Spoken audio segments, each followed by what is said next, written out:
মাসখানেক আগে ছোট পর্দার দর্শকপ্রিয় অভিনেত্রী অহনা রহমান জানান খুব শিগগিরই অভিনয় জগৎকে বিদায় জানাচ্ছেন তিনি।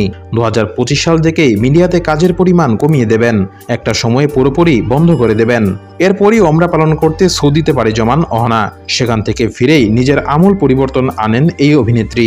পোশাক পরিচ্ছদ থেকে শুরু করে পেশাগত জীবনেও বেশ কিছু পরিবর্তন দেখা মেলে অহনার। অভিনেত্রী জানান, ওমরা পালন করে আসার পরে বোরকা হিজাব পরেই স্বাচ্ছন্দ্য বোধ করছেন তিনি, যে কারণে আগামীতেও এমন পোশাকই পরিধান করতে চান।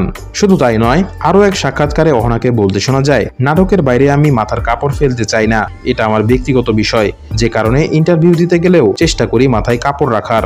অভিনয় জগতে থেকেও অহনার এমন ভাবনা চিন্তা নিয়ে নেটিজেনদের মাঝেও মিশ্র প্রতিক্রিয়ার সৃষ্টি হয়।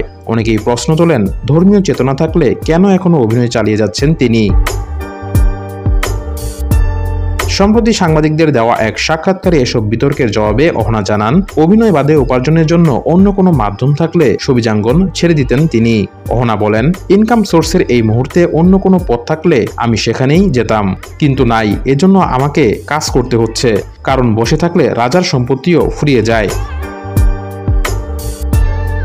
এ সময় সমালোচকদের উদ্দেশ্যে অভিনেত্রী বলেন, আপনাদের যদি মনে হয় সিম্প্যাথির জন্য মাথায় কাপড় দিচ্ছি, এসব বলছি, এতে আপনাদের যদি দয়া হয়, খুব কষ্ট লাগে, তাহলে আমার মাসিক খরচটা আপনারা এসে দিয়ে যায়েন।